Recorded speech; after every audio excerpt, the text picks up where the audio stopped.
My top 7 lists that me and Rick use nationwide.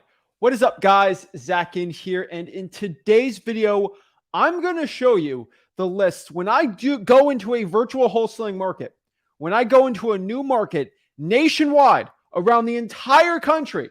I always go after these 7 lists. Some are paid, most of them are free. But these are lists, no matter what market you're in the United States of America. If you choose Ohio, you choose California, you choose an expensive market, you choose a cheap market. These are going to be the 7 lists nationwide I think you must be using right now. And so if you are using these lists, it's going to work well. And this is a list that it doesn't matter where in the country, there's always going to be motivated sellers on these type of lists. These are bread and butter. Some of these things you probably never heard of before, but it's going to be an amazing one today because I truly believe once you go after people that are truly motivated, that just have a reason why they want to sell, and it works all over the country, it's going to work. And so like what I say, like this isn't a list, so I'm going to tell you, like reverse trying for dollars, you guys hear me talk about it forever. Everybody across the entire United States gets deals from reverse trying for dollars. You know why? You call people that have ugly houses. If there's an ugly house, there's usually a wholesaling deal associated with it, right? That is the point today. That is what we're going to break down, the top 7 nationwide lists to help you become the best wholesaler possible. So before we get into it, do me a big favor. Make sure you guys smash that like button. All right, guys, go out here, hit that like button. Subscribe. Make sure you hit the bell so you don't miss a live. And comment below your questions, and we're excited to go. Remember, guys, Rick will be here in 30, 40 minutes. I started usually 10 minutes late on purpose so he doesn't miss out talking to you guys because, I mean, guys, we have a passion for doing this. Like, I have a passion for helping wholesalers out. I have a passion for doing the free one-on-ones. I love answering questions. And I don't want you guys not to have extra time with Rick. So that is why we started 10 minutes late on purpose so that Rick can actually hop on. Plus, I had to wrap some stuff up. So, guys, he will be on. Don't be concerned. And we're going to talk exactly today about the top 7 nationwide lists. And if you have any questions, let me know in the comments and I'll help you out. So without further ado, let's get it going, guys.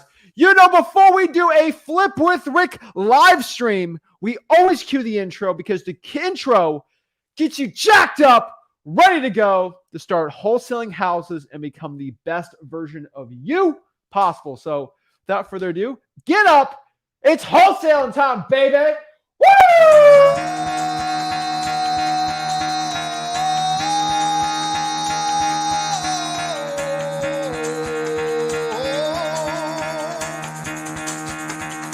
Get the fuck out of bed, bitch. Go.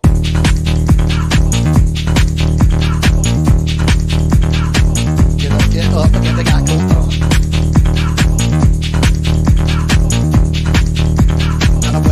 Time to wake up, bitch, get up. Get up, get up.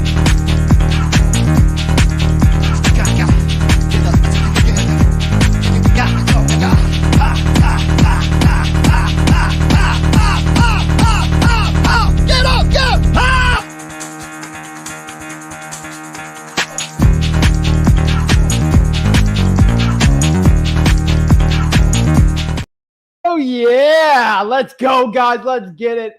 Guys, if you ever want to know why I live stream, why I go hard in the paint trying to help you learn wholesaling for free and get your first deal, I want you to understand. I do want to give this before we break it down. I know it's off topic, but I want you guys just to see this so you understand.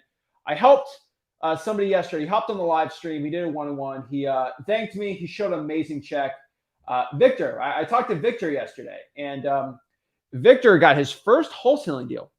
$10,000 learning from freewholesaling.com. Okay, I want to give a shout out to Victor here. I posted it this morning. I think a little early, like 6 a.m. or something. But right here, we talked with Victor, and Victor got $10,000 from freewholesaling.com learning for free how to wholesale houses. So I want everybody to understand that Victor did it yesterday. I want to give him a shout out if you didn't watch the live stream yesterday, or just go check it out yesterday. But guys, people around the country, by using these simple lists, are getting 10, 20, 30, 40, $50,000 wholesaling deals. And so it's like, it's not this special thing. It's not that you have to be this super smart, intelligent, crazy person. It's all about going out here and talking to motivated sellers and having the right lists. That is what it is today. And that is what I want to break down today, the top 7 lists nationwide for wholesaling, right? He did this virtually. So I'm telling you, it works for everyone. So let's get it going. Let's talk about the top 7 nationwide lists you should be doing. Now, one thing I want to tell you, this is not in order. So this isn't like one's the top one. Like, they're all pretty equally important. And depending on what kind of wholesaling operation you do. And if you're this guy who says, oh, I make 100K a month. I don't care how much K you make a month.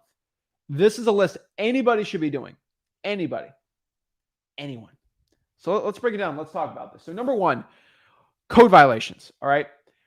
Throughout the country, there are code enforcement neighborhood services. That's what they call my city, neighborhood services. But in the county, it's code enforcement. So they got different names for it. Code compliance, whatever it's called. But what they basically do is they make sure that the city and the properties in the city are what they call up to code. And what this basically means is we want to make sure that the properties don't have tall grass, because that actually is part of the code for the city. It's illegal to have tall grass. Kind of crazy, but whatever. Structural damage to the property that's unsafe. There's laws to protect the people. And I get it, right? Like, I get why these laws are here. I get why they have them. But one thing you need to understand here in wholesaling is because they collect that and they collect fines on people that have a code violation, that it's against code, it's not in compliance, they will literally go and find people who have ugly houses. And they have a list. They're like Santa. It's literally like Santa Claus. Santa Claus has a list and he charges people $10 every single day till they fix it up. Crazy. Insane. And so what I want you guys to understand here in wholesaling real estate, that once you actually go out here and start talking to motivated sellers, you'll do well. And the best way to find motivated sellers are code violations right now. Think about this. Code enforcement, they have 3 or 4 people that go in their car.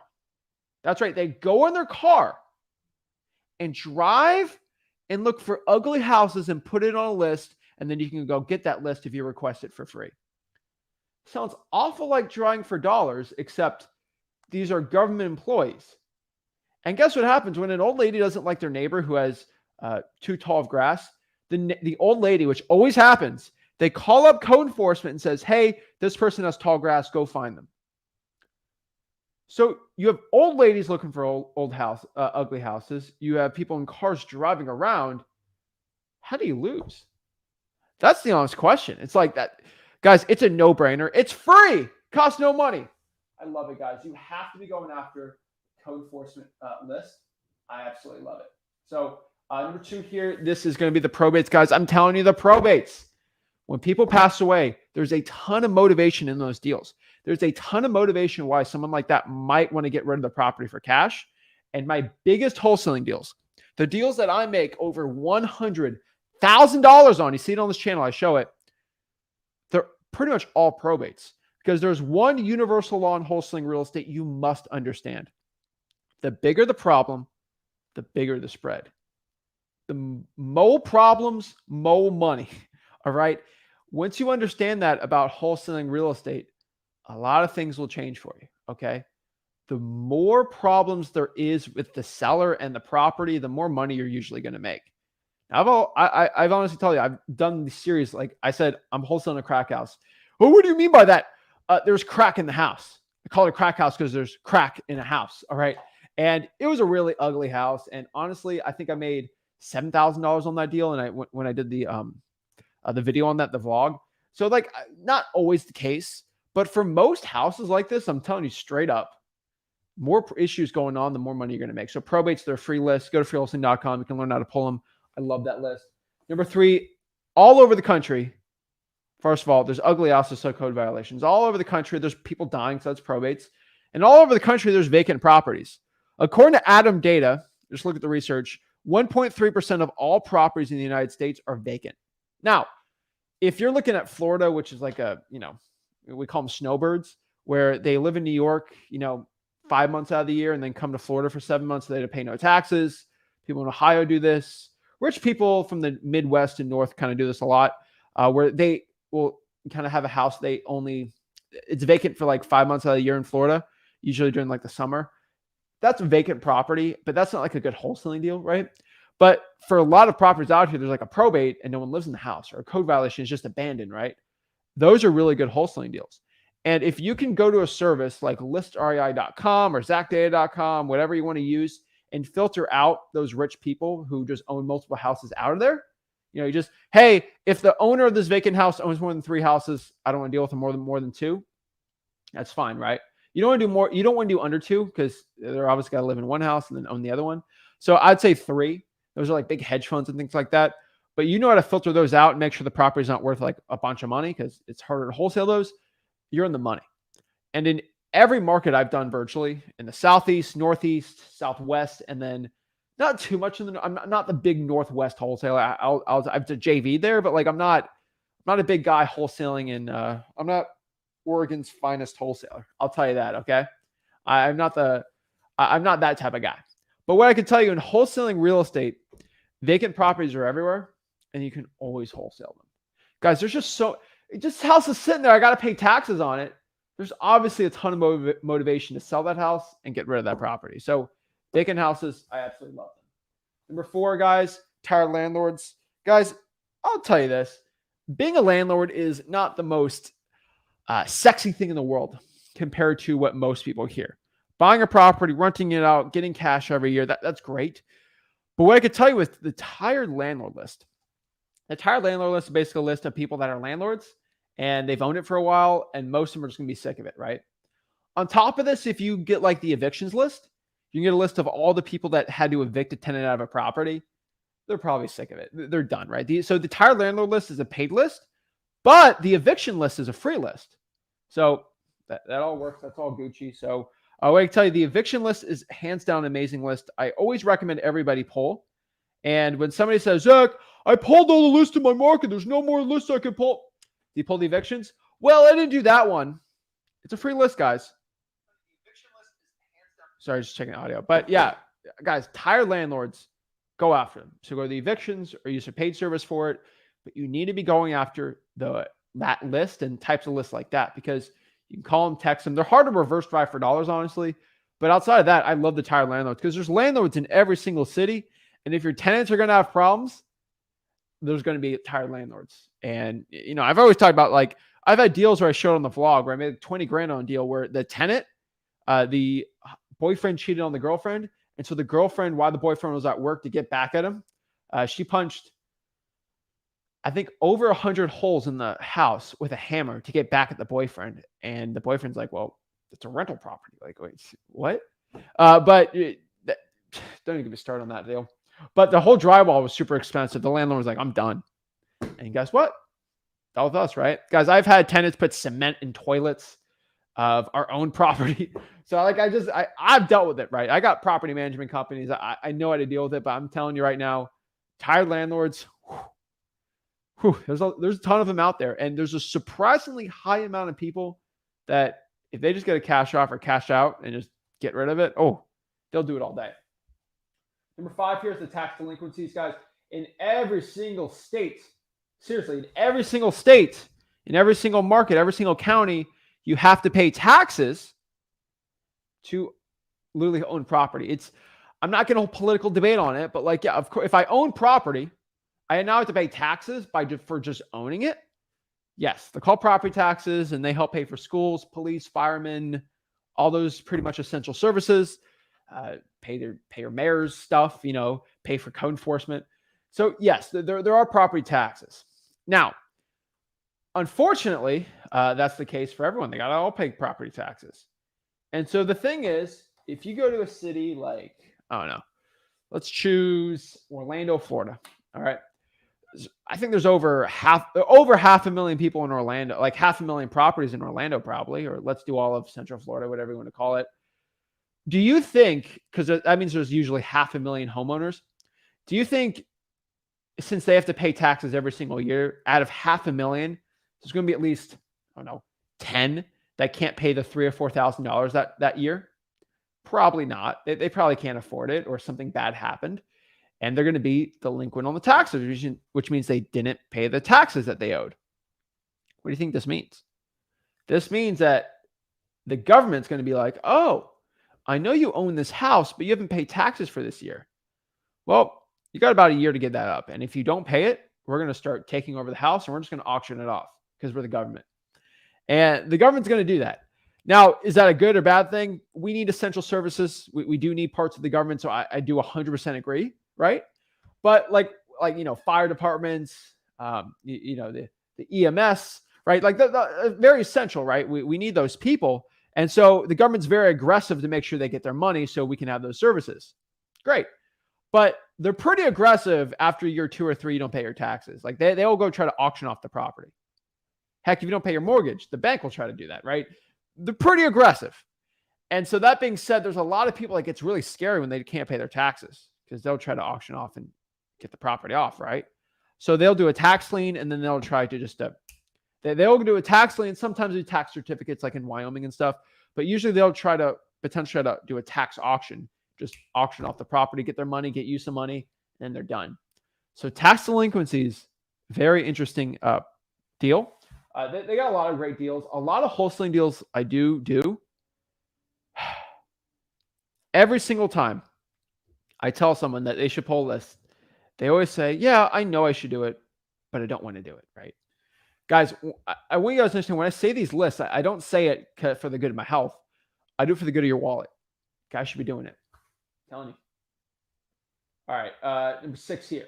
High equity. Guys, across the entire country, people have high equity. And now, high equity, I added this list on purpose because this is a list when you're doing big volume. So if I'm doing a big volume, a lot of text blasting, a lot of cold calling, a lot of direct mail, the best one for a wide net approach, right? And so if you ever look at, anyone from Louisiana probably knows this better than anyone, but shrimp boats. If you ever watch Forrest Gump, I think you know what a shrimp boat is. But it's a boat with a huge net. And they kind of, they see where the shrimp are and they just catch everything. It'll be shrimp, sharks, everything. And they'll get rid of the big fish, But the crazy part about it is they do such a wide net, they'll catch everything. And within that, there's going to be mostly shrimp. And that's all they care about, right? They get rid of the other animals, but like, I'm not, should it be good or bad? But what I could tell you here is for high equity, every single list that is motivated, that's going to be a good wholesaling deal, is going to be in the high equity list. High equity is just an equation of property that the value of the house minus what is owed on it. And so if there is not a lot of debt versus how much the value of the property, it's going to be high equity. So let me give you a quick equation. If a property is worth $100,000 and there is $40,000 owed on a mortgage, or $37,000 on a mortgage and $3,000 on a tax lien, what I could tell you is that is 60% equity, because if they sold the house theoretically today for the value, he would get $60,000, $40,000 get paid to the debt. That's high equity. Anything over, I think 40% is considered high equity. I consider it over 50% to be high equity. But guys, every single deal that is good going to have high equity, because if a seller, let's say he wants to sell his house it's worth 100, he sells it for 70. He can sell it for 70 because he owes 40. He can't sell it for 30 because he owes 40, right? And so you want them not to have much debt, so you have more wiggle room to go down in price. That's the point of high equity. I talk about it all the time. Go to freewholesaling.com if you want to learn how to do high equity the right way, but it's a good one. Number 7, these are what we call the stacked lists. I love stacked lists, guys and gals. I'll tell you this. I've said it time and time again, but go after stacked lists. Stacked lists are basically just going to be lists that repeat more than once on a specific given government list or paid list. That is it. I taught you guys on Tuesday how to use Chat GPT, how to do it. So if you go to freewholesaling.com, Chat GPT, we have the whole entire module on there on how to find duplicates with Chat GPT. All right. Chat GPT, I show you actually how to find duplicates with it. So pretty amazing, pretty cool. And all you really got to do is ask Chat GPT to find duplicates in a data set. And so you just get a data set of all. So let's say let's theoretically go after all the stacked lists. Okay. What am I going to do? I'm going to pull the code violations, the probates, vacants, tired landlords, tax delinquencies, and high equity. I'm going to put them all in their separate Excels, but then I'm going to do one massive one, copy all of them and put them onto one massive master sheet. It's the master list. All of them are on there. I'm going to put that in ChatGPT and ask, hey, find me all the addresses that are duplicate. And it'll spit it out in like 4 seconds. And it'll say, well, 434 Main Street is shown up 3 times. Wow. That means it's either a vacant. It might also be a high equity vacant. And then it's also a tax delinquency. So it's high equity. They're behind on the taxes and the property is vacant. That's what we call a stacked list because the list is stacked on top of each other. You find the duplicates. Guys, those are probably one of the most powerful lists. And that's why when we talk about the bull method, it is so essential to go after. Stacked lists, super underrated. I absolutely love the stacked lists. So guys, that is my top 7 nationwide lists I always use in wholesaling real estate. I'm telling you, nationwide, whatever market I'm in, and I could only use 7 lists, those are probably going to be ones I can do, right? Reverse trying for dollars would be good, but like some markets, reverse trying for dollars aren't the best, right? Like some markets work better than others. I'll tell you, the best market for reverse trying for dollars right now is probably going to be Texas and Florida. Just trying for dollars works best in those places. Everywhere else, they work really well too, but I've just statistically seen people do really well there. So honestly, that's what I could tell you. So guys, remember, everything I do talk about today is at freewholesaling.com. So if you do want to learn wholesaling real estate absolutely for free, make sure you go to freewholesaling.com. Guys, you see the diamonds behind me. All the diamonds are on freewholesaling.com. Step by step, everything you need to make $100,000 per year is already all there. It's all there. And so I'm telling you, it's there. So I'm telling you guys, go to freewholesaling.com. That's where you need to be. Go check it out. It's free. But yeah, guys. So yeah, Rick will be on here soon. But what I want to do is answer some questions, see how I can help you guys out, and honestly, make you a better wholesaler. One thing I'll tell you is, remember, guys, we are currently in March. So April, May. So in 3 months, we are starting the 30-day wholesaling challenge. So I'll get you guys a little hyped up for it, right? I know a lot of you guys are going to get your first deal by then. So no big thing on there. But guys, just if you're new to the channel or you weren't on this last year, every single year in June, we started it last year. So we're doing it second. I'll probably do it for the rest of my life. We call it the 30-day wholesaling challenge. We're basically on the YouTube channel for every day for 30 days. I do a video on wholesaling, and it's consecutively kind of like a class. So everything you need to know to get your first wholesaling deal, I teach you day 1, the basic, what is wholesaling? Day 2, should you go virtual or local? Day 3, what is marketing? Day 4, another thing. And then eventually on day 30, you know every aspect of wholesaling real estate. That's the 30-day wholesaling challenge. And the point here is we do good prizes and all this stuff. And the point is, if you've gotten your first wholesaling deal within that 30-day wholesaling challenge, and that challenge pushed you to get your first deal, you will be a winner. And if you're a winner, you get all these prizes. We gave free prop stream. We give all this free, crazy, amazing stuff out. So yeah, it is going to be no exception. So it's going to be huge. 30-day wholesaling challenge, June 1 through June 30th. I'm excited for it. Let me know, guys, in the comments if you're excited for it too. And yeah, I'm always jacked up to help the people out for it. But yeah, let's see how I can help people out. Lamont says, guys, save the video. It's all on YouTube, so don't worry about that too. And yeah, it's always going to be available. So yeah. Let's see here. Oh my gosh. Yeah, we're getting some comments. Some people are debating about the girlfriend put the holes in the wall. Yeah, not the best thing out here. Let's see here. Great information. I appreciate it. Let's see here. So Matt says, my LLC is based out of Wyoming for better tax breaks. I live in Florida. I have to register my LLC as a foreign entity. Not a problem. The lady I spoke with told me I had to get a business tax ID. Depends on what you do. Let me know what lady you talk to, because the government just wants their money. Like, they just want their stinking money. All right. Like, they don't care about anything else. So just be careful with that one too. But I don't know why, if you live in Florida, you just have a Florida one. It's the same cost and you got no income tax personally. So there's no tax breaks in Wyoming that you're going to get in Florida. People do Wyoming LLCs just for asset protection. Yeah, I don't know about the Florida one though. What is the minimum walkthrough of a property? It is absolutely trashed. I always walk through the houses. It's not a minimum walkthrough. It's a minimum pictures. I need pictures and videos of the property. So walking through the house, it depends on what you got. So we've had these hazmat like masks. They got like the dual filters. It literally looks like a hazmat suit for the face. And for hoarders' houses, because there's just so much black mold in the property, and I value my lungs, I always wear those things. If I used to have them like crazy. There's like 4 filters in it, and this is before 2020. But I've always had them because you don't be breathing in black mold. So I make sure you wear like a mask to protect you from just the mold. But yeah. What's up, guys? What's up?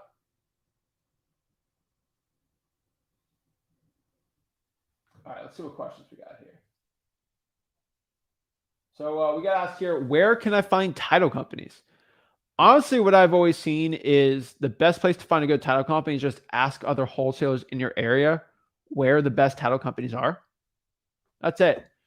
Find, because most wholesalers aren't scared to tell you the good title company. Because it like, I mean, some wholesalers can be like, oh, I don't want you to win, or, you know, I want you to fail and all that stuff. But like, I get that all the time. Like, oh yeah, I'm not going to tell you my title company. If you ask 15 wholesalers in a city, you're going to get the same answer. This is the best title company. Or you just cold call every stinking single title company and see which ones do wholesaling transactions and then go from there, right?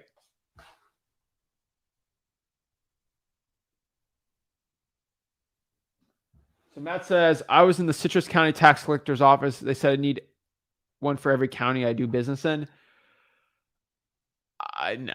Okay, talk to a lawyer, not someone that wants money. You do not need a tax ID for every county you do. I could be wrong about Citrus County, but do Sunbiz, not Citrus County. Completely different. You need a license for every county you do. I'd go broke. Top Videos has a good one. You know, how do you get over the fear of cold calling? Now, honestly, I know a lot of wholesalers have a fear of cold calling or a fear to go out here and cold call, and I completely get it. I've always said, how do you get over the fear of anything is just by doing it. And so, unfortunately, the only way you're going to get rid of a fear of, let's say, going off a diving board is just by going off the diving board. There's no book you can read to have you eliminate your fear of heights. There's not. Now, one thing I can tell you is there's no book that's going to help you eliminate your fear of flying in a plane. I'll tell you this, though. I know people are deathly afraid of flying a plane. I'm not. I don't care. But what I can tell you is, let's say you're very fearful of flying in a plane, and I force you, I strap you down, and like you're tied up, and you have to sit in an airplane, and they're going to keep you in an airplane for 24 hours. You get food and everything, right? Or I force you to be in an airplane and it never goes off the ground. It's always in the air for the next 5 years, and then get off the airplane. Do you think 4 years in on being in the airplane, you're going to be fearful? Probably not, right? You might fearful might crash, but like your fear of flying is going to go away. If you've done 1,000 flights, you're not going to be fearful of flying as much. You might still have that fear, but it won't be as bad because you're going to realize it's not that bad, right? Like I could statistically show it, right? But like I'm telling you. So for example, I'm not a big fan of skydiving. I've never skydived. I think it's an unnecessary risk. I've seen a lot of people, and maybe it's just me seeing like Instagram reels and TikToks of people that are like paralyzed from the neck down because they skydived. And that kind of freaks me out like crazy. But I know statistically, maybe, I don't know the stats, but like you don't really pass away from skydiving. It's not like this crazy thing that happens, but there is still possible. And that kind of freaks me out a little. Now, for me, I know the amount of people in Florida that get bitten by sharks. So I think it's less than 100 a year that lose a limb or something from sharks. And every week I'm pretty much at the beach, fishing, in the water, surfing, doing that. And I know the statistics is probably worse than skydiving, but honestly, I'm at the beach all the time. I've chosen that risk, right? So, I go fishing all the time. I'm not fearful that the engine's going to break down. I'm stranded because I got all my GPS and stuff. So it's like, I like diving. So I'm not fearful sharks can go attack. I know it happens, but like, it's just so funny. So yeah, people have fear of flying, fear of the beach for sharks. Honestly, the only thing that I think I'm not fearful of, but I always get a little spooked over are boa constrictors. If I see a boa constrictor, I get a little tense. All right. I had one deal, made $70,000 on this deal. The seller was a probate deal and he was living in his mom's house. He had a pet boa constrictor. Just like it was in its tank, but the boa constrictor could get out if it wanted to. And he took it out. He was holding it. And I was like I was getting a little weird. Like, if that boa constrictor really was hungry and really wanted me not there, there's a 50-50 chance I think the boa constrictor could have won. And so that gets me a little, on edge, boa constrictors. I'll tell you that. Okay. But yeah, that's pretty much it, because there are boa constrictors in the Everglades and that's a little weird. But yeah, so I'll tell you that, that grizzly bears that are angry, not much, I'll tell you this, I'm not scared of alligators. No fear at all. But yeah. But guys, how do you get over that fear of cold calling? It's like, I'm at the beach so many times and I've caught so many sharks that like, I'm not fearful of sharks. Like I'm really not. I've swum with sharks, hammerheads, all that. Like my fear is not there because I've done it so many times. Now, if I grew up in like Utah and then like I go to Florida, I'll probably have some fear of it, but it's just not there for me because I've done it so many times and I assume the risk. The thing about cold calling is I'm not going to get jacked by a shark surfing. Okay. There's nobody that loses an arm from cold calling. Okay. So it's like the fear of cold calling. You got to understand why you're fearful of it. Why?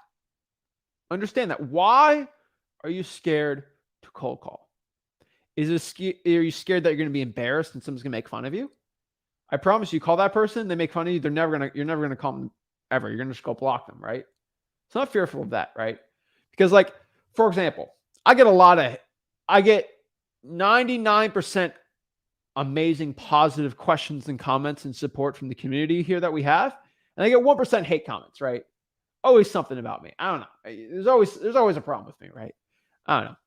But like the hate comments, I could care less. Because here's the thing. You say something mean to me on a comment, block. I just don't want to hear it, right? Oh, Zach, he's a broke wholesaler and his info's terrible. Just block, right? Like I don't have a fear of it. I know it's going to come. Like, guys, I don't do content and then expect no one to say anything mean. There's always going to be someone that's going to say something mean. All right. That's it. If you've ever worked a 9-to-5 job, there's about 5% people there that absolutely suck. Like they're terrible people and, they might have crazy egos. They just don't like you being there. Crazy bosses, 5%. So I always assume there's about 1% of people that watch my stuff that are going to do hate comments, stuff like that. But like, I don't have to deal with them ever again. Same with cold calling. If someone says something mean to you over cold call, you just block them. That's it.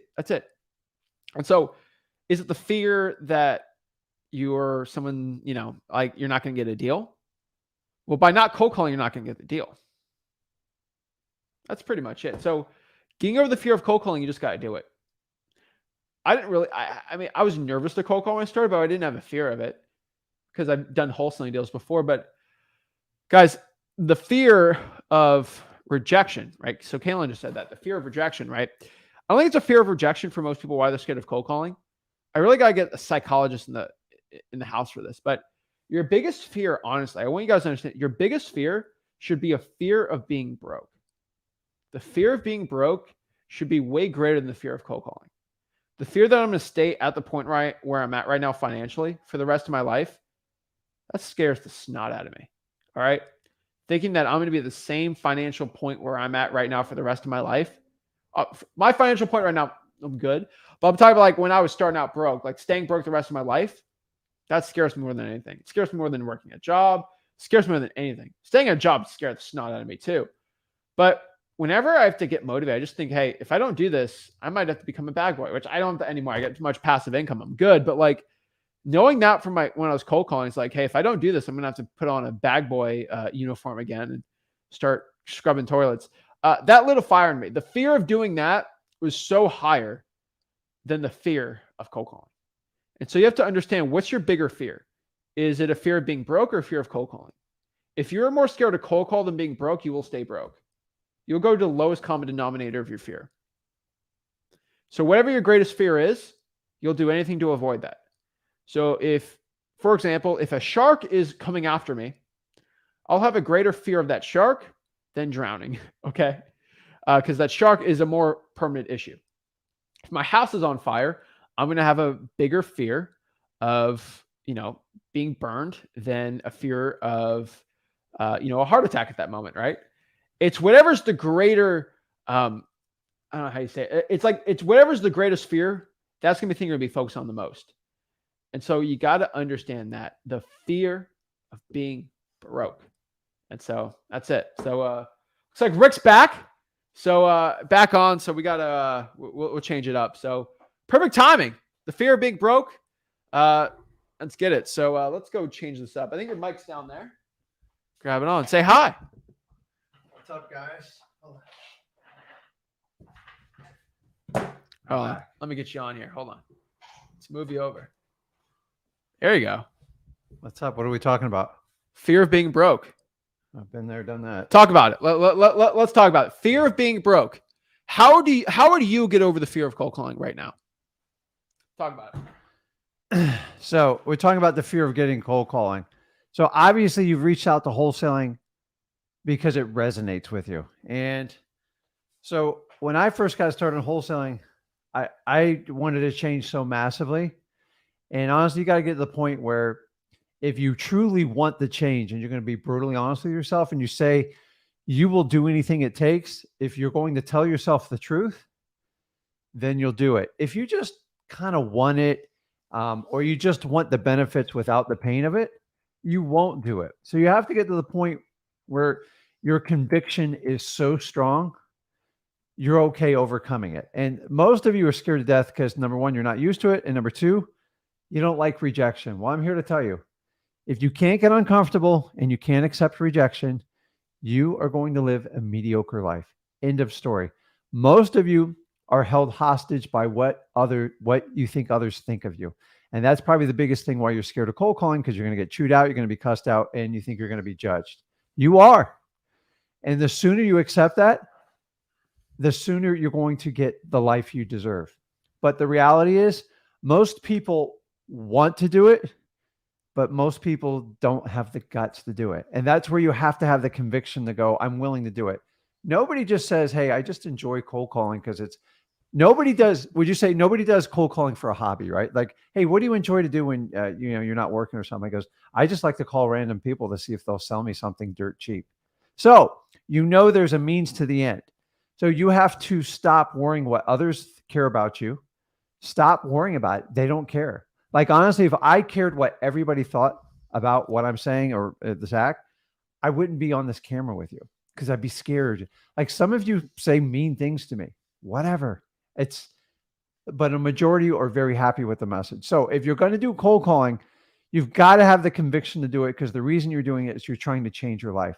It's going to get wildly uncomfortable. You're going to be judged and you're going to get rejected. If you understand that going into it, it's a much easier fight.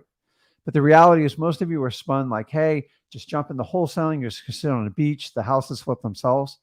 It's a bunch of BS fed to you. You got to go in and you got to fight the fight. If you truly want change in your life, you have to put yourself out there and you have to be able to deal with rejection. Because if I talk to 100 people and 97, 98 of them reject me and I find one or two will work with me, those are the ones that's going to make the tremendous difference in your life. If you understand that, it's not that big of a deal. But if you operate under your old operating system where, like, I want everyone to like me, I want to fit in, I want to look rich, stop trying to look rich. It sucks.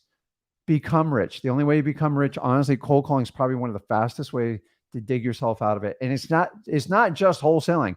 If you were running an insurance business, if you were selling cars, any of that, they all cold call. They all have one thing in common. I love cold. I never did cold calling because I didn't understand it. It wasn't really introduced to me properly. And I still overcame it, become wildly successful in wholesaling. So Get rid of your excuses, guys, because an excuse is just a reason you have in your head of why you can't do something. Remember this too. Nobody cares about you until you really make $1 million. I'm not saying that in a mean way. What I mean by this, that is actually the best thing you can hear about. What I mean by this is nobody cares. Legit. Nobody cared what I did, had to say, or do anything until I became a millionaire. And what I mean by that is if nobody cares, if you mess up, nobody cares about you. Nobody cares what you do. You're not on anyone's radar. No one's going to judge you because they don't care enough. Okay. No wholesaler who's making, let's say 50, 60, 80K, let's say 80K a year is going to look at another wholesaler, see them fail and make fun of them. No one's friend's going to go make fun of them because they didn't do well today in wholesale. They don't even know what your friends probably don't even know what wholesaling is. So your friends ain't going to judge you. Your family, obviously there are a lot of societal pressures in the United States sometimes from family to go do something, be a lawyer, doctor, whatever. But there should be, no one should really care if you're going out here and trying to better your life. That's it. It's guys, I'm just telling you. So many people think you make $1 million in like, they think it's like overnight. And I'm here to tell you, it's just a slow, steady grind. It's the only way you become a millionaire overnight, and it will be overnight, and you probably only have it for days if you win like a lottery ticket. That's it. Or you get like this crazy inheritance. So if you want to go out there and earn it, none of us had it. I didn't have a silver spoon in the mouth. He definitely didn't have it. Most of you watching this don't have it. So everybody goes, oh, I want that. You make millions of dollars. How do you do it? The reality is most people don't want to do the work for it. And that's just the truth. And the more you are accountable and honest to yourself, the easier it is to get there. I started from scratch. I had a 9-to-5 job. I was bitterly broke. I had no direction. I was buried in debt. And I just said, I can't take it anymore. But guys, here's the problem is I let that build for 12 years after I got out of this thing called college, which didn't help me out at all. And so some of you are like sitting right now trying to make that decision. I'm here to tell you, I don't understand jobs. I'm just saying it. They're necessary. I was an employee for a long period of my life, but like it's just, there's nothing safe about a job. You're stuck. There are some people happy with their job and you are, that's fine.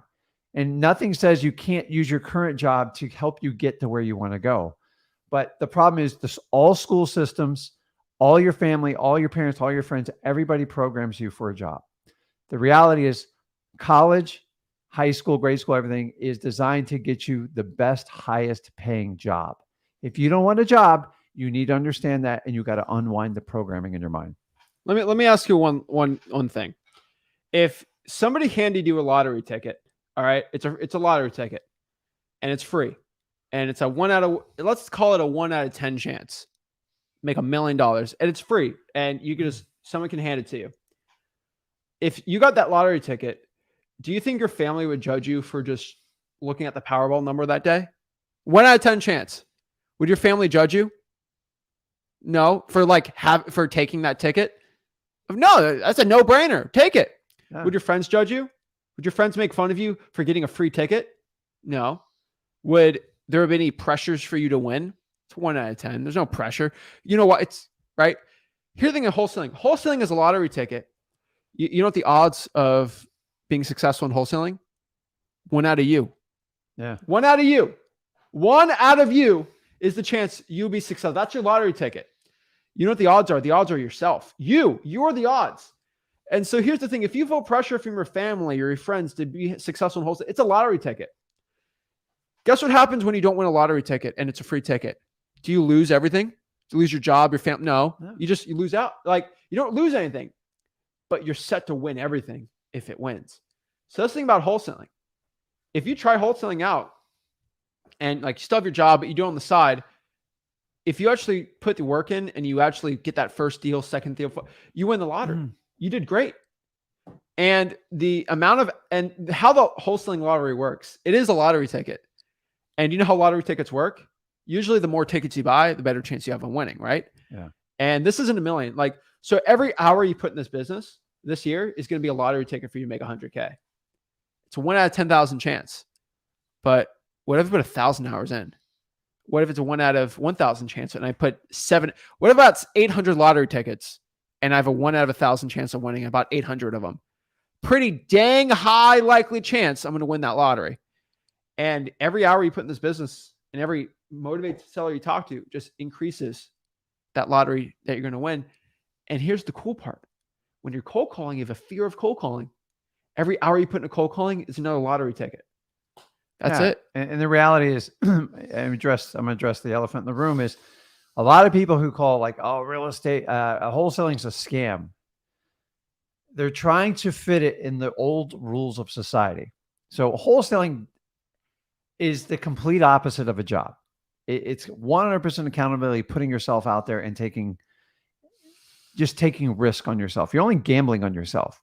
And anyone who tells you wholesaling is a scam, it's one or two reasons. Number one, you're making them feel uncomfortable because they know what they're doing is not going to get them anywhere.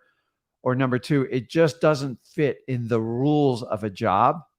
And because you don't get a set paid schedule check every other week, it's a scam. I was told it was a scam right up front. I'm just like, guys, I've been doing this 21 years. It's the farthest thing from a scam. It's only a scam if that's what you feel it is. Because if you want to go get your paycheck and you want safety, wholesaling is not for you. But if you want to do it, it's absolutely amazing. I just laugh when people go, oh, it's a scam. I'm like, scam. Why? Because I'm not getting an employment check every 2 weeks. And so fine, if you want to limit yourself to making 75 to 100 grand a year and having all your taxes taken out and just you try to save in America today, good luck. It's harder today than I've ever seen it. I will tell you, even when I was young, there was a shot at savings. Now, the cost of everything, there's no way you're going to save yourself becoming rich. You know what, though? You know what? Whenever someone tells me wholesaling is a scam, I always think of only one thing. I've never said this before. You're scamming the matrix.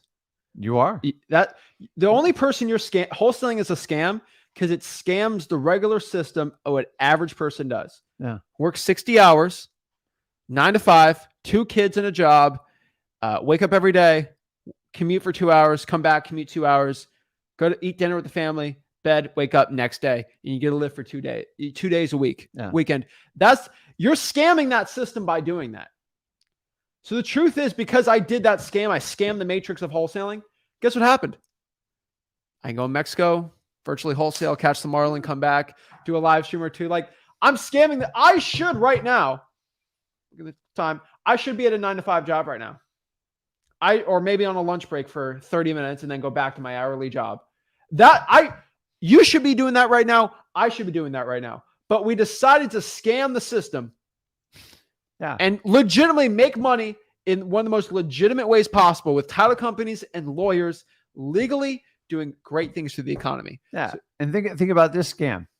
I gave up 12 years of my life for a company and they replaced me like that overnight. And so I just want you to understand is, to me, the ultimate scam is just sitting there and just working, having everything taxed, have no deductions. And really, most of us, I was fighting for a 3 to 5% raise at best. And I used to get excited about it. It's just crazy. When I did wholesaling my first 5 years, I doubled the amount of money I made every year till I got well over $1 million. And I just don't know any other industry can do it. Honestly, I had to pinch myself multiple times. Now, I had a lot of road bumps, just like you guys are going to have it. But I'd rather you make a couple $100,000 and then get a giant tax bill and go, okay, I got to figure this out. Or you can make, I don't know, 75, 80 grand a year and you're married. And if you guys ever had that jackass of a boss, you know exactly what I'm talking. I had the worst. You take The Office, you take Michael Scott and make him like a complete idiot, which he was, but nasty. I had bosses like that for 9 years. And I just like, the bosses pushed me in the wholesaling. But honestly, I just wanted freedom. I couldn't deal with it anymore. And honestly, what's more risky? Not trying wholesaling, doing wholesaling, committing and taking the action and being accountable yourself, or working 30 years for one company to go, hey, this is all there is. So what? Then you get what, 10, 12, 15 years of retirement if you're lucky? Guys, you only get one life, man. You got to make the best of it. And to me, working for a company, I did it. I just didn't understand. I was stuck in that matrix and I hit to the point where I just couldn't take it anymore. I remember telling my wife at the time, I'm like, what do we got to lose? She goes, we're going to lose the house. We got the kids. I go, listen, it can't be any worse than what I'm doing now. And I just went all in. And that was the time I said, if I were to introduce the cold calling back then, if someone explained it to me now, I would have been 100% in. But I filtered things like, well, I'm too professional for cold calling. And I used that excuse for a long time. It's BS. You used that the entire time. I did. You never cold called. I didn't, but I found other ways to do it. What I'm saying is if I did cold calling, my profits would have gone through the roof and I would have got there even faster. But honestly, I was scared of it and I didn't understand it. Should I make a series teaching you how to cold call? Get your first deal cold call. We should do some live cold calls together. That'd be fun. I'd probably be laughing so hard. But it doesn't bother me now. I still it translates really well because you've talked to so many sellers. I do. It's talking to them in person on the phone doesn't make. I prefer in person for obvious reasons, but honestly, if someone would have grabbed me like I'm grabbing you guys right now and said, "Listen, dude, you're broke. You don't have a lot of money to get going in this business. What's the fastest way to get a deal?" That would have been my absolutely number one. I said, "Listen, Rick, you got a cold call." And then I said, "Dude, I'm too scared. Like, I'm going to get rejected and judged." He goes, "Welcome to wholesaling. Get over it. Rip through 1,000 phone calls and let's get a deal." And that's it. If someone grabbed me and did it, I would have done it. I would have dove in. But someone's got to get in your head. Most of the time, you resist certain marketing methods because you're filtering it through your old operating system, which is a 9-to-5 employee. It doesn't work that way. And if you're open to change and you understand you want to be accountable to stuff and you truly want to change your life, not talking. Most people in the world, they talk about changing.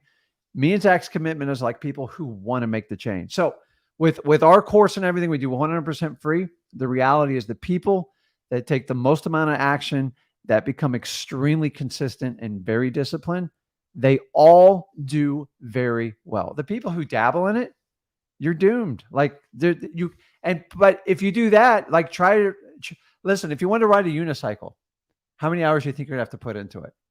You're gonna have to put in double because of your balance issues. But the reality is you're gonna have to put in 1,000 hours till you figure you're probably gonna break kneecaps. That was a low blow.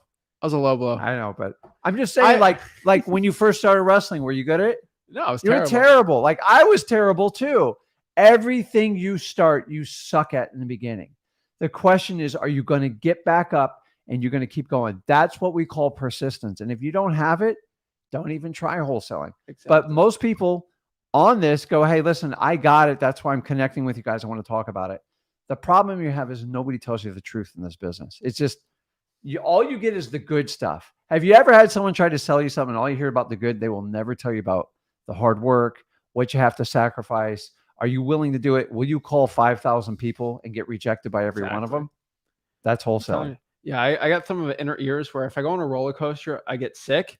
And if I'm on a boat, I usually get seasick. I love fishing so much. I'm always seasick, but I don't care. I got good stories for that anytime we you don't want get over that. But yeah.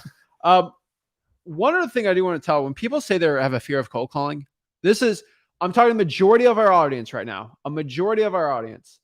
Okay. If you were a married male, okay, we got a large portion of married men. I always ask when a married man comes up and says, "Zach, I'm scared to cold call." I'm like, "I see a ring on your finger." Yeah. I'm married with my wife 15 years or whatever. I'm like, "Were you scared to ask her out?" "Of course I was scared." "Were you scared on the first date?" "Of course I was scared on the first date. She was so beautiful." I'm like, so you knew the options were you either ask her out or you stay single the rest of your life. You chose that staying single the rest of your life was way worse than being married to the love of your life, right? Yeah. Of course. Staying broke the rest of your life or being rich. Guys, people subconsciously know they need a cold call. They're trying to find an excuse not to do it. So like, if you see the most beautiful woman in the world and she sounds amazing and you want to ask her out, most people they don't psych themselves. "Oh, she probably doesn't like me." Or some people do that, but they overcome the fear because they want to go after it, right? And they actually want to, but when it comes to cold calling, people are like, "Oh, it's just not right for me," or "It's just, I'm not good enough." Or so let me tell you this. We all have this internal mechanism. I've been around long enough to understand this. You haven't. But he can relate is we all have this mechanical ability in our brain to self-sabotage us. Let me give you an example. When I first got in wholesaling, I got really successful quick. Every day I just thought in the back of my head, I go, "You don't deserve this. You're not doing it right. Like, you only made, 80, 90 grand a year as a, as a corporate employee. You're making hundreds of thousands of dollars with a quarter, with not nearly the effort you did on that. And you start to like find ways to screw it up. And it's crazy. Like the minute you start to get successful, and you guys will go through this as a wholesaler, you're going to start questioning yourself. The biggest fear I had in wholesaling is after I did each deal, I go, I'm going to run out of deals and I'm going to be broke. Guys, I'm on year 21. They never run out if you do this business correctly. And so you have to learn. Nobody taught me in the beginning on how to avoid self-sabotage, because you're so wildly uncomfortable with what we're conditioned to. Your brain will find a way to screw it up to bring it back. So it's kind of like when you're a thermometer in a room. If the thermometer is set on like 75 and that temperature arrives above it, you immediately go, you don't deserve it. You shouldn't be. And I struggled making $1 million. I'm like, man, I don't feel like a millionaire. I don't look like a millionaire. Guys, there's no look, there's no feel. It's just hard work every day. Avoid your own self-sabotage. You deserve 100% of it. And when you get it, find a way to keep pushing forward and doing it. We're not talking about doing a deal or two. We're talking about doing thousands of deals when you do wholesaling. And you got to think long-term. I always tell you, run a marathon. The sprint are for the gurus. They're sprinting to your wallet is what they're doing. They're never going to tell you the truth because you're not going to buy into a course like that. So it's up to you. You deserve it. The question is, when it comes, are you going to like knock your own success out? Because a lot of times you guys will self-sabotage yourself. I did it in the beginning because I'm like, I don't deserve this. I'm not this. There's so many things, like when you see that guy or gal and you're like, oh, they're so much better than me. They do studies, like really good looking people. A lot of people don't ask them out because everyone's so intimidated of them. And it just takes, that's why sometimes you get the ugliest dude just walk up to the hottest chick and she's like, okay. And you're like, oh my God. You know why? Because he or she had the guts to take a risk. I used to be terrified when a girl would reject me. It's ridiculous. Who cares? Like, move on. If they don't want you, here's how I look at it. It's their loss. And I do the same thing with wholesaling. If you guys want to take the invitation to go on a ride for your life, cash your ticket in. But like, if you don't want it, move on. It's not going to hurt my feelings. And that's how I treat wholesaling now. Guys, it's not that you don't deserve the money or whatever. You guys are literally like a can of Coke or a bottle of water. I always say that, right? How much is a can of Coke worth at 7-Eleven? A buck, right? More than that now. How much? $2. Okay. How much is a can of Coke at a football game? It's bad. $7 or $8, right? It's $10 now. And so like, it's not that you're worth less or you don't deserve it. It's just, you're just not at the right place you need to be, right? Guys, is a can of Coke worth $8? To the right person, it is. At the right time. At the right time. So you got to understand this, that like, yeah, you might be worth $20 an hour, $15 an hour at your job, right? But maybe you wholesale, you'd be worth $1,000 an hour. And that's what you got to understand. Like if I was a bag boy still, I'd be worth $15 an hour. But I switched up where I was and what I did, switched the type of boat I was in, boom, easier. And so guys, for all my people out here that like, I talked about, if you're older and you're married, have no fear of cold calling. Guys, you have to go and do the action now. When I talk about the wholesaling matrix, the wholesaling, the job matrix, they can sink their teeth in you and they can give you reasons why you shouldn't get into this business. A mortgage, kids, food, feed, insurance, all this stuff. They're all tactics, not kids maybe, but like all these tactics, you got to learn why half of them are developed to get banks rich and number one, to keep you stuck at a job. Health insurance is probably one of the biggest scams I've ever seen. Listen, health insurance and 401k, they do studies on this stuff. And that's because I have to drop a lot of money on health insurance for myself as a healthy 23-year-old, but I still have health insurance. It's fine. It's insane, guys. The amount of people, here's the number one thing I hear from people like, but I get benefits. Add your benefits up. And if you're willing to give your life up for like 10 to 20 grand, go for it. I'm talking about making hundreds of thousands of dollars. And like, I had to get past it. I got this great, dude. I even had my gas and my car's car insurance covered. So I got all these benefits, but one day I did somebody sat me down to go add up your benefits. And is that worth being a slave to your company? I'm just like, oh my God. So then I go, well, how do I go out and buy this stuff on my own? It wasn't the end of the world. I'm just telling you, it's like the benefits. Employers know that regular people are suckers for comfort and safety. 401k, you guys have no control of that money. You have no leverage over it. It's ridiculous. It's just sometimes right now it's turning into a 201k if you're following what's going on in the market and you don't feel empowered. It's all designed. Everything's designed. By the way, me and Zach could even, now I don't give financial advice. I utilize the 401k in all my companies. You have no idea. So you have a choice. I've learned you can pay Uncle Sam or you can pay yourself in the future. It's your choice. You have so many options. You can utilize the same, I guess it's laws and statutes that regular corporations, Coke, Coca-Cola, IBM, Xerox, all these people, you can use the exact same rules and benefit yourself and control everything. Because the reality is, if you're a W-2 employee and you just do that and you pay your full taxes, you are penalized the most because you don't reinvest back into the tax base, and your penalty is to pay a big tax bill. Why anybody celebrates getting a tax refund? It's your money. That's the most embarrassing thing to me. And honestly, I used to celebrate it. I used to high five my accountant. Now I'm more than willing to pay a tax bill. Why? Because I don't want to loan the government my money. And I'm just telling you, there's so many options. Don't sell your soul to work for someone else's dream just for $15,000 to $20,000 in benefits. Are you really going to give up for that amount? And add it up. You would be shocked. It's not as expensive as you think. And by the way, you can use a 401k. You can use a SEP.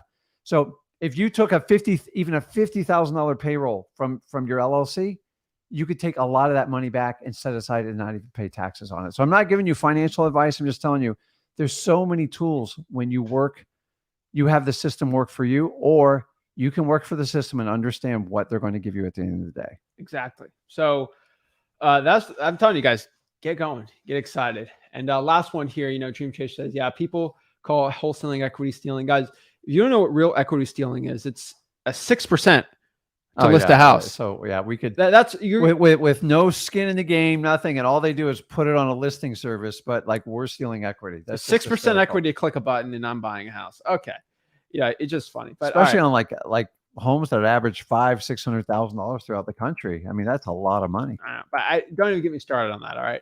So let's do some one-on-ones right now and let's talk about it. Before I do the one-on-ones, I do want to tell everyone we are doing a small live stream change next week. So we're going to be doing some crazy stuff next week. So we have a live stream change. So we are going to be going live next week on, I believe, let me think here. Yeah, let me know the schedule. Yeah. So our live streams are going to be Tuesday and Thursday next week. So we're only going live on Tuesday and Thursday next week. And then we'll have a recorded video on Monday, Wednesday, and Friday. I have it written down right there. So 5 videos still, right? So we're doing 5 videos, maybe 6 videos. I'm going to try to record an extra one this weekend. And yeah, that'd be pretty cool, right? So we're going to have live stream Tuesday and Thursday next week. You're going to go live on Monday. Yes. And then I'm going to be live on Sunday. So technically, if you follow all of our YouTube channels, the Zach Ginn YouTube channel, the Rick Ginn YouTube channel, and the Flip with Rick YouTube channel, there will be a live stream schedule. I'll just tell everyone the live stream schedule. Rick Ginn goes live on Mondays at 5 p.m. Yes. We go live on Flip with Rick on Tuesday at 1 p.m. Eastern Standard. We go live on Thursday on Flip with Rick. Go live on Sunday on the Zach Ginn YouTube channel at 10 p.m. Eastern. So there is 1, 2, 3, 4, right? 4 lives, right? Did I get everything? Wait, 1, 2, 3. Yeah, 4. You get 4 live streams still next week. So I don't think you're missing much on there. Yes, Sunday night, always go live on my channel. So if you want to go hop on, talk to us one-on-one on 5 o'clock, Monday, Tuesday, Thursday, 1 o'clock, and then your late night, you're on the West Coast, Sunday night. So guys, 4 live streams. I don't know if anyone can complain about that. I know. We get the same amount of hours they do. Yeah. So, and then we got recorded videos. So that'll be it. So it'll be pretty cool. And yeah. So let me know also, guys, we're also experimenting on the channel. Let me know if we do this a lot on the Wholesaling Houses for Real YouTube channel, where we'll have a live stream of like us for an hour. and we'll actually have an editor condense it to like 30 minutes. Yeah. Or condense a 30-minute live stream segment into like 15 minutes. Same value. Would you guys want us to post that on the main channel too, on the days we don't post a video? Because we can just post. I would pay an editor like $100 to edit the video to go do that. Let us know. We could do that. But yeah, that's it. So let's do the one-on-ones and let's talk about it. And yeah, let's get it going. If you want to hop on the one-on-ones, just go to Wholesaling Houses for Real. I'll show you guys how to get on there. We'll get in front of all the people we possibly can. All right. Where are we? There we go. Wholesaling Houses for Real. Click on the top here, featured. Click that. Boom. Click stream our link. You'll get on. Talk to us absolutely for free. So first one, we got Tristan. Hey, what's up, guys? How you doing? Good. What's up, man? How can we help you out? So I got a couple questions here. One I wanted to ask for you, Zach. So do you still use batch dialer, or is it the same for other dialers? Yeah, I still use it. Okay. I like Mojo a lot too. Right. I've told everyone I like batch dialer. It's my favorite one, but you got to try all of them. I don't think one has a crazy big advantage over others. Yeah, I'm sure it doesn't. I just want to ask for the campaigns. Do you usually, with one campaign, do you usually go through all the regular dials and then go to the redials, or you try to take each campaign's dials first and then hit the redials after? Do you know what I'm saying? Yeah, I know what you're saying. I like to go through it once and then I'll just reattack it. Like, okay. What? So I kind of have a rolling system with type of lists and markets because I have multiple markets in my own market. And so, for example, I'll call all of Indian River County month 1. Month 2, I'll do St. Lucie County, and then Palm Beach month 3. And then I'll recall them again. They're big lists. So like this isn't like 1,000. Okay. Big VA list. So I switch it up by county. So if you're a high equity and you live in Vero Beach, Florida, you're going to get a call probably 4 times a year. No, 3 times a year, 3 times a year. But you're going to get a call month 1. You get a text from my company in month 2. You're going to get a reverse drive for dollars usually and a direct mail piece. So that's how we do it, but it's bigger volume. Right. Cause I'm trying to, I have a system right now, but I'm trying to make it better because I'll have one list that's like 100 leads. I'll have one that's like 1,000, 600. Would it be better just to combine them all into one campaign, hit all those dials first, and then just go through the redials? Because I do get with all the numbers batch gives you, I do get sellers on the redials. Like it's effective, and I don't want to just skip over them. So try it. Okay. Got it. I also wanted to ask your guys' honest opinion about virtual driving for dollars, because going full time, I have my market, but I have time for another virtual market, and I'm trying to, set it up there, and I'm just wondering if that's effective. I know I'm trying to connect with people there to do some driving dollars for me, but I wanted to know if doing more with virtual driving for dollars would be better too. I mean, I can tell you the truth. Yeah. It's kind of like what you just asked me about the redials. Mm-hmm. Do you know how I got really good at wholesaling and knowing what markets work well and what markets don't work well? I couldn't ask anyone. I just had to do it. Right. And so the thing was, I was kind of in no man's land when I started text blasting and cold calling, right? Because you didn't know what cold call lists worked and what didn't work. Mm-hmm.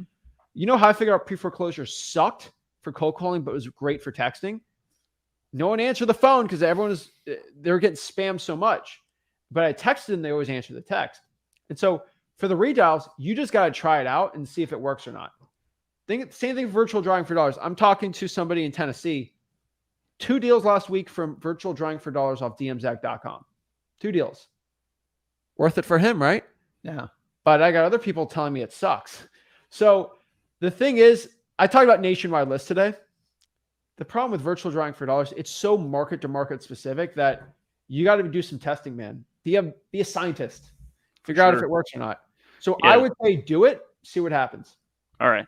Yeah, because I'm trying to go 50-50 here, and I've got a good schedule to do all that. So, and the last thing I wanted to ask, I'm dealing with the property here, and it's really good. It's looking like it's low on repair costs, but I don't have a lot of good comps from I want to do it from the last 3 months at least.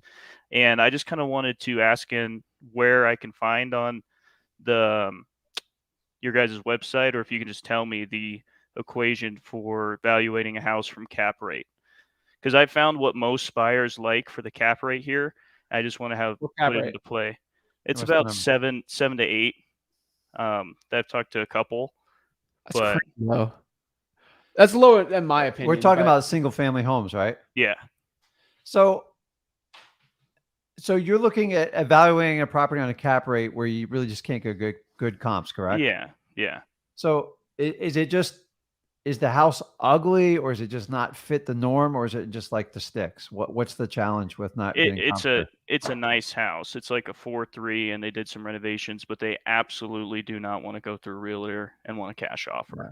So So the problem is single family houses, it's hard to evaluate them on a cap rate, because cap Okay. rate's really designed as a net number for commercial deals. Like, so yeah, I honestly, I don't really look at cap rates unless you're really supposed to look at cap rates at like 4 units plus. And in my Okay. opinion, it's 6, because six is considered a commercial you property. can do it for single family though.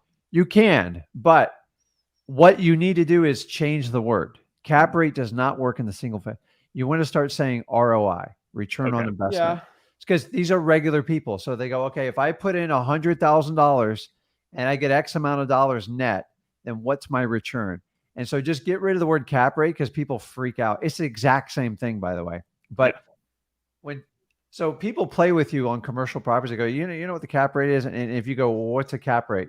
They're instantly going to wipe you off your list, because if you don't know a cap rate, you're a long way away from buying the property. So as far as the number, it's what the market will dictate. If you have a nice, clean property and it's good to go. So most single family houses, people want close to 9 to 10%. I'm talking on average, every market specific.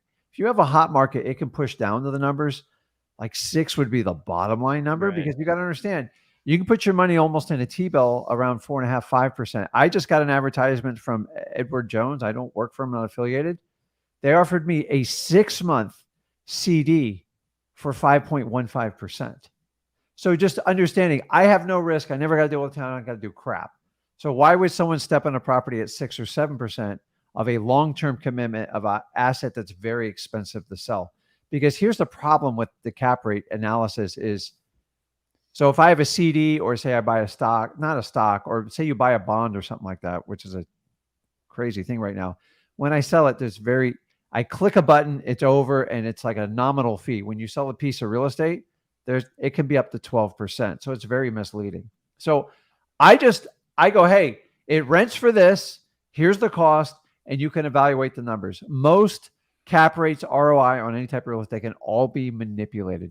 The biggest factor is any type of deferred maintenance. So I have people present, oh, I got a 15 cap rate. I'm like, yeah, but it's $300,000 to do the roof. It's $100,000 to pave the driveway. They all deferred it, and they artificially push it up. So just if someone's willing to invest their money, you got to look at what their alternative. If they can get a CD at 5%, they don't have to look or talk to anybody, and they click a button.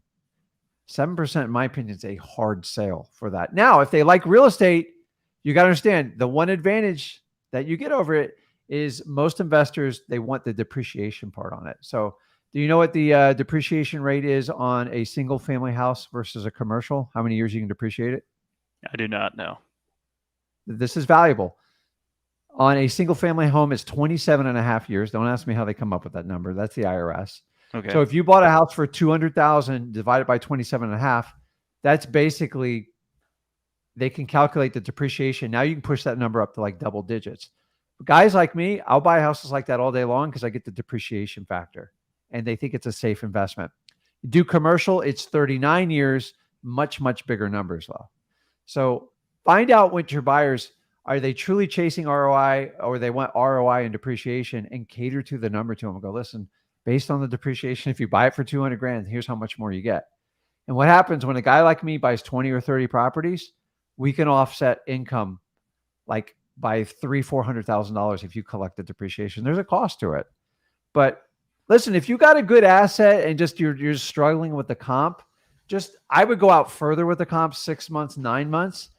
And the comps to me are kind of more important, but I know we're in a little bit different of a market. Just do a cash flow. We could debate over cap rate all day. Honestly, dude, I love that stuff. All you have to do is your cap rate's going to be different than what the cash buyer's cap rate's going to be.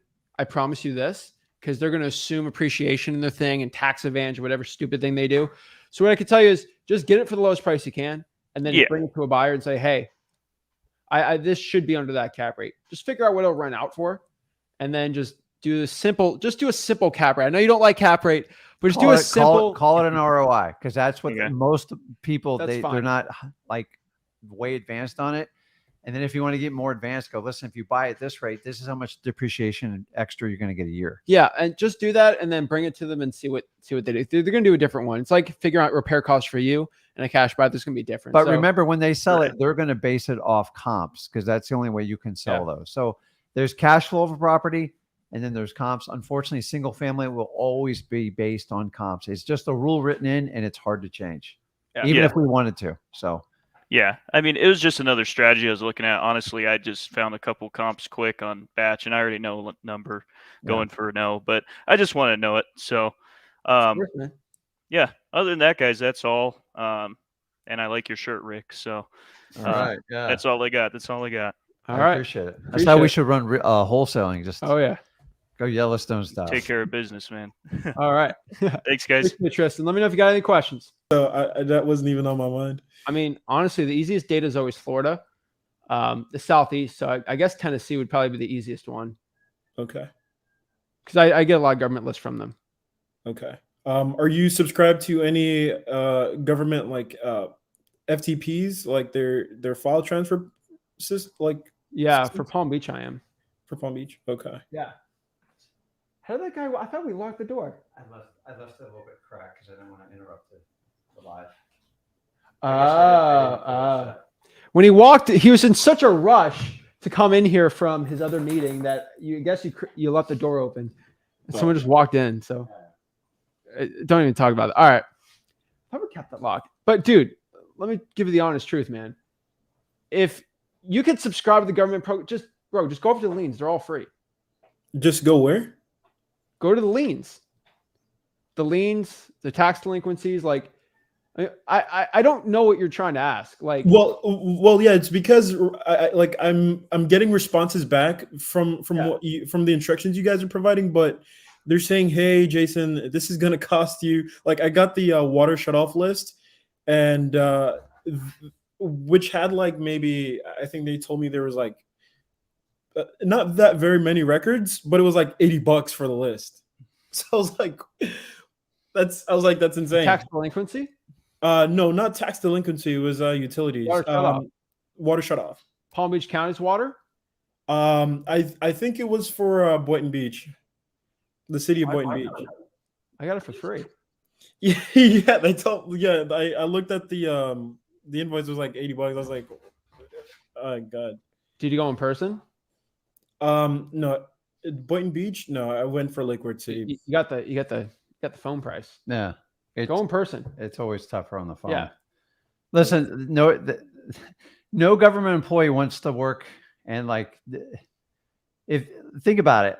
Honestly, if you worked at like a city or a county office and you gave away one list and then suddenly 100 investors call you, they're going to find a way to try to stop you. And that's what's really happening, because it's got more prolific. You just got to get more resourceful when it comes down to it's very random. I could call 10 cities or counties right now, and half will make it difficult, and the other half will just say absolutely not, or they'll give you some ridiculous bill. I once got a bill for, it was like $3,000 for a specialty list. I'm like, are you out of your mind? It took me another 2 months, but I eventually got it. I think it cost me $5 when it was all said and done. Do you know you technically have the ability to go into your county's office on the whoever manages the property appraiser stuff? I used to be able to get the entire county database 100% for free because it's publicly funded. Now it's just ridiculous with these privacy policies and all the BS we have to put up with. And that's why you have services with like listrei.com and like Batch, all this stuff, because it's just gotten so ridiculous how you can get these lists. And so what they'll do is, so the $85, they probably tell you, well, that's about 30, 40 minutes of our programmer, and that's the going rate for him to do it. Well, I promise you, they're not even paying that guy even close to that hourly rate. It's so ridiculous. I've got them all the way from $5,000 to free. It's just a big game they play, and it always comes back to the privacy policy, even though it's like public information. The only list that is guaranteed 100% free is the foreclosure list. That's the only one. Why? Because it has to be public, because that's the whole point of the purpose. And then as you work your way backwards from probates, tax delinquencies, all the way down to code violations, water shutoffs, fire damage, it just gets more challenging. So I would like to tell you there's one set way me and Zach can tell everyone how to do it. The reality is we're going to have to be more creative and more resourceful than ever before. Because remember, you're accessing resources. Anybody can do that. But for you to be successful, you have to do resourcefulness. And to be honest with you, sometimes you just can't get the list and you move on to the next one. We have this going on in our business right now. From the time I started this business with him bringing in, it's like night and day to me. There's still some basics that work, but stuff changes over the time. Like information's flowing so freely and fast that the information's getting taxed, meaning a lot of people are trying to access it. So they're trying to build filters. Keep in mind, if the one employee gives away, then they're going to have a long line out the door. And that's the challenge you're having to deal with. So in person always changes things. On the phone, it's tough. Email, I almost guarantee you an instant rejection, probably 95% of the time. So we encounter the same stuff you do. But Jason, keep swinging. If you're in Palm Beach, you shouldn't be looking at other markets. You're fine. Your Palm Beach markets. Well, Boynton's part of Palm Beach, isn't it? Yeah, like if you're in Palm Beach, don't be looking at other markets. Like stick where you're at, dude. There's you have plenty. A huge market, dude. Huge. So I was gonna say then, because I'm glad you guys are in this market. Should I go in person to the Broward's Broward County's stick with Palm Beach, dude. Dude, Broward's huge. Broward's gonna be twice as big as Palm Beach. Just do Palm Beach, man. It's huge. Yeah, and then it's just Jupiter to Boca. Like you're fine, dude. Yeah, and you're gonna find, and here's what you have when you get like a good sized county. Like, what's the population of Palm Beach? It's pretty big. It's in the millions. Yeah, I think it's like over 1 million. Yeah, dude. So like you have a huge database. You got to understand, like the markets up further north of us, we have still relatively small ones, and we tap them pretty quick. So here's a little hint.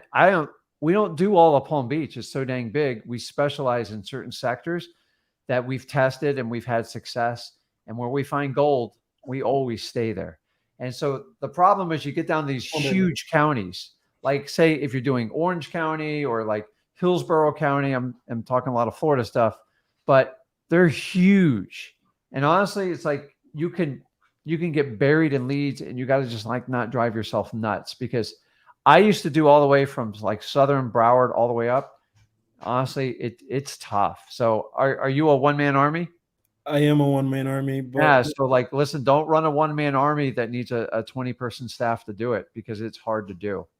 The idea is you're trying to put deals on your belt and just learn and make money while you go on. So just be careful not to bite off more you can choose. Broward is an animal all by itself. And it's like, so remember, as you move counties, it's like entering into a different world. It feels like you go to a different country, especially in Florida. The further south you go, it is very different. And I will tell you, from the southern part of Palm Beach down, if you're not bilingual, you're going to miss out on about 50% of the market. Just stay in Palm Beach.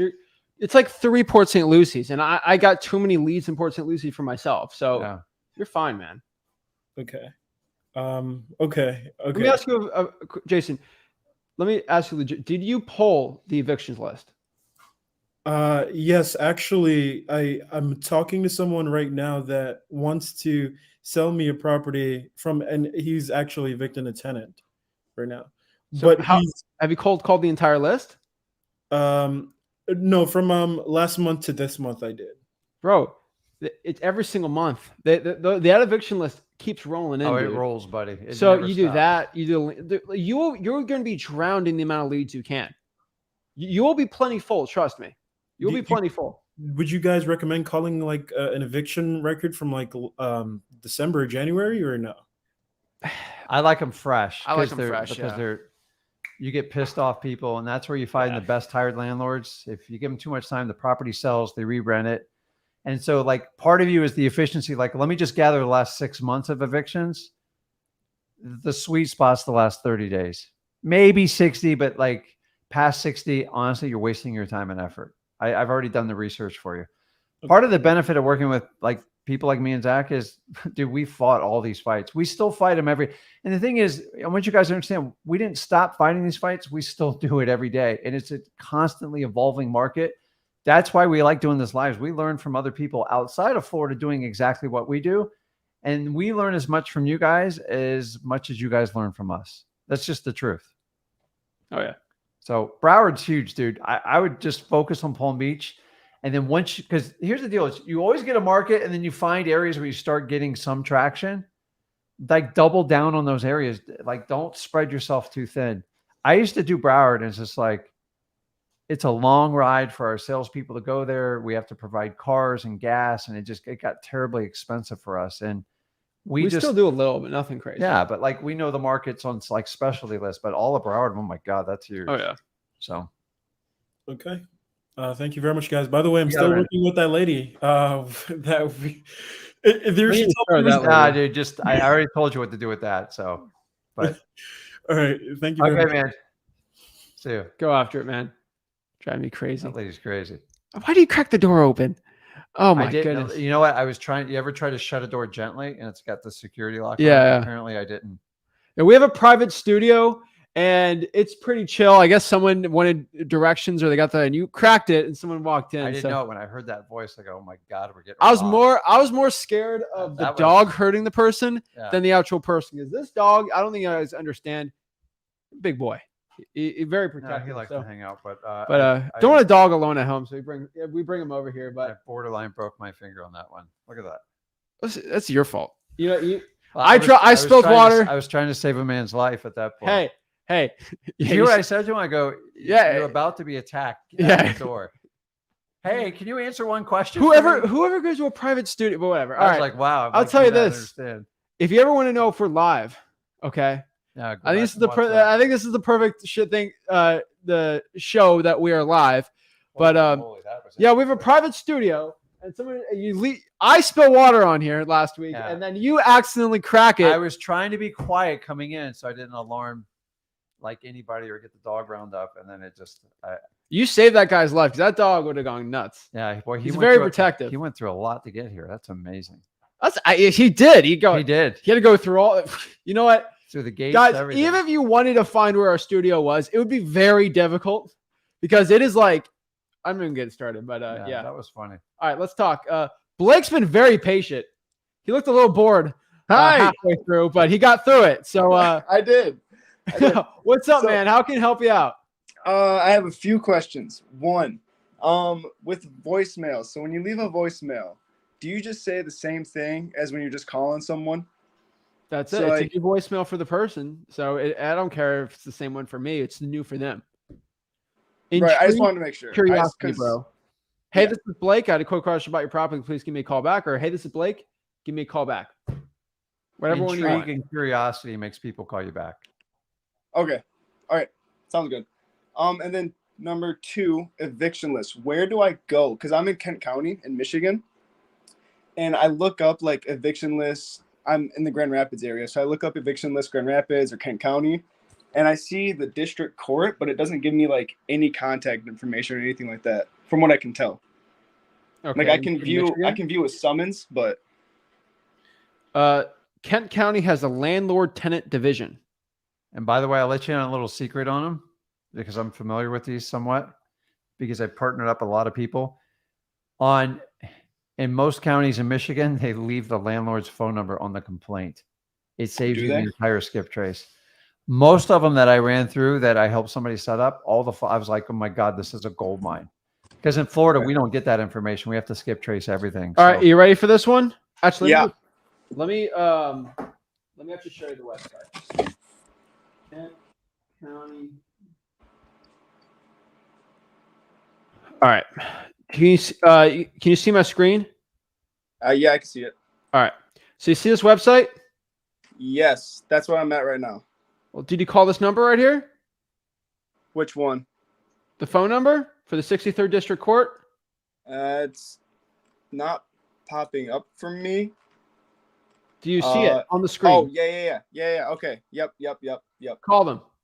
Okay. So I didn't know if it was going to be the district court or if it was going to be like a specific person to call. But all right. It's 63rd District Court.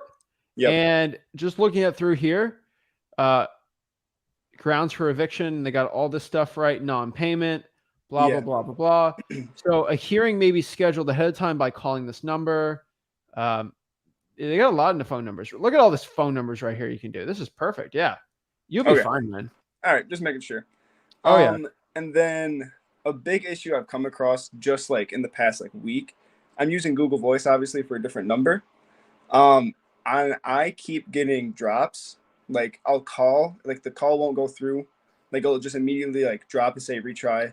Or I'll call like partway through and it'll just drop. It doesn't drop if someone answers it really.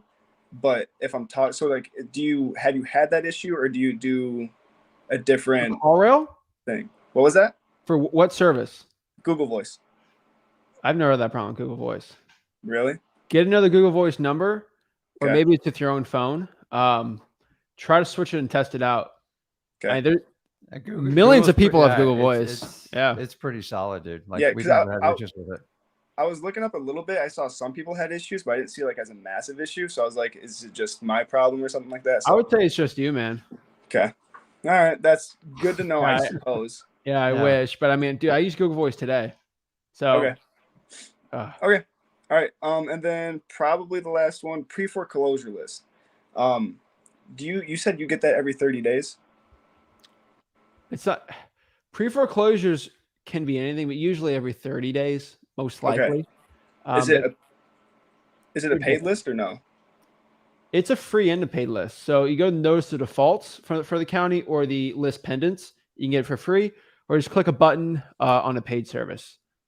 Yeah. Technically free, but there's services you can just click it and get it. And they post them random, like it just Yeah, they're when like they feel like posting them, they'll put like 3 and then it'll wait, and then you'll see like 9 one day. So it's We got to remember, and pre-foreclosure doesn't pop up the day after they don't Yeah. pay it. It's like, okay, they didn't pay it, bring it to a lawyer. We got to file it and do all that. So it's like, Right. it's random throughout the month usually, but usually once a month, I'll go in and just do it. Yeah. You said notice of defaults? Notice of defaults and list pendants. I can tell, like, you didn't go to freewholesaling.com, bro. I did. I looked at pre-foreclosure. I promise you. The whole live. I did a 2-hour live stream and I condensed it into a pre-foreclosure section. Okay. Bro, you know what? All right. you got it. And check the comments. There's a lot of people telling you their experience with Google Voice, just to kind of reiterate what we said. Okay. All right. I'll look into that. And then I guess just okay. So I got that stuff. Last thing I just want to say then, with people who are scared of cold calling, 2 things. One, the people don't know you and they'll never see you again. So who cares? Exactly. Like even if they see you in person, they don't know it's you. And number 2 is I'm a big fan of Alex Ramosi, and he says this all the time. Don't do your best, do what's required. So even if your best is like sending out a text, that's not what's required to get the deal. You're gonna have to call. You're gonna have to do reverse driving for dollars. You have to do all that stuff. Yeah. So Yeah, don't do your best, do what's required. It's not a 9-to-5 job, dude. Like you're not paid Right. by the hour. You're paid by the accomplishment. So I agree with your statement 100%. I agree. Blake, do you see, this is freewholesaling.com. Do you see the little section of freewholesaling.com where it says, do you see this right here? It says 120 days notice of default is filed on public record. Yeah. I seen that. I didn't Notice know of that was a default. You got to look up the notice of default. I didn't know that was like a specific thing to look up. It was in the video. Yeah. Don't worry about it. You're good. Okay. See, Got it. Okay. guess what? You talked to the guy that made the course. So that's even Right. better than watching the course. So That is. Right. you're good, man. Okay. I appreciate All it. right. Keep it up. That's it. So I appreciate it. Thank you so much. All right. I come in. Should I start wearing muscle shirts and hats on my streams? You're gonna have to add some more muscles. I know. Yeah, I got to work on it. I'm too tall. You know, that's what if I was like 5'6", I think I could wide out really well. Yeah. Stinks. Long arms suck. Whatever. It makes benching hard too. Gotta deal with this. All right, we're gonna do one more because we had our little incident with you cracking the door, but I got no place to talk with the water. So, Alexander, what is up? Yo, There we go. Oh, Hold what's on, up, my man? bad. How's it Sorry. going? it's going good. 1 second. Sorry. I'm working my. We talked 9 to 5 yesterday. right What's now. in? Yeah, no. I really don't even need anything. I was just here listening, taking up game. I haven't had the chance to meet Rick yet. So what's up? I'm just What's working up, my man? 9 How to you 5. doing? Trying to, yeah, doing good. Just working my 9 to 5, trying to bust this workout. Ever since yesterday, 4.5 hours a day. That's what I did. That's what I'm gonna start doing. You said 25 hours a week. Let's get it. I've been putting in 2 or 3. It obviously ain't enough. So yeah. Hey, he listens. He's listening to me. He's listening, dude. So Yeah. keep it up, bro. You got it, Yes, man. sir. That's We're in it. your corner, Thanks man. for Keep it up. everything. Appreciate it. And everybody who said that they're scared of calling, you can't be scared. Like, just pick up the phone. They're gonna hang up on you. They're gonna be like, lose my number. Don't take it personally. Just keep it pushing. Yeah. And by the time you really start slamming numbers, you're gonna be so excited by the time somebody just says hello. You're gonna be like, hey, you want to sell your house? Exactly. It's really not that hard, guys. Just don't let it go over your head. You're thinking too hard about it, and just keep grinding. And thanks, you guys. I really appreciate you for real. Just take Keep it up. Alexander's attitude with it, man. Because that's how you have to cold I call, love it. man. Thanks, Alex. See you. I'm tired. People over. I really do think people overcomplicate it. Then we got Matt, who's patient too. What's going on, guys? What's up, Matt? How can I help you out? So I was the one that commented about the Citrus County Tax Collector's Office. Okay, They you told weren't here. No, I missed that it. I need to get a tax cert or a tax ID for every county that I do business In in. Florida. It's My ridiculous. LLC is out of Wyoming. I understand the foreign entity. I have to register as a foreign entity in Florida. But what tax breaks do you get in Wyoming? There's no corporate tax, and there's There's no personal bro, tax. you're an LLC, bro. I There's know. no corporate tax in Florida, man. For you, as an LLC. There's Yeah, others that I wanted to approach with that, with the LLC being out of there. Okay, it's something else, then it's fine. I'm just telling you, don't. I want everyone to know, like, there's no big tax breaks for you doing it by yourself as an LLC in Florida. Now, for me, C Corp, we'll talk about that later. But bro, you don't need to get a tax ID for every single county you're in. Of course, they want that. The government will like that too. But they're just using it as a filter so they don't have to hand it out to every person that requests it. So, and I'm gonna let you let you in a little secret. Sometimes they don't check out the tax ID number. Now, if someone's being a stickler and they want to verify your tax ID number and stuff, but I don't think a county employee would have information, because the only people that have your tax ID number is the IRS, maybe the state of Florida, and you, like, or whatever state you're registered in. You can't, that's not like, they can't go to a database and double check your number. So count how many tax ID numbers and throw one out there. Like, I don't want you to lie to people, but it's a ridiculous filter. It's stupid, because what are they going to verify it against it? They would have to get permission from the IRS to verify that information, which you're never going to consent to anyway. So you're in Florida too, so it's not like they're going after a corporate tax for you, because it's an LLC in the state of Florida, and Wyoming doesn't have any taxes either. So they're not going to go after you for tax. It's a BS filter is what it is. Now, if there was a city tax, I get it. But like, it's not New York City where there's a city tax. You're fine, man. Like, what does that have to do with pulling a list? I'm telling you, it's just a BS filter to make you go away. So, dude, pitch them up a number.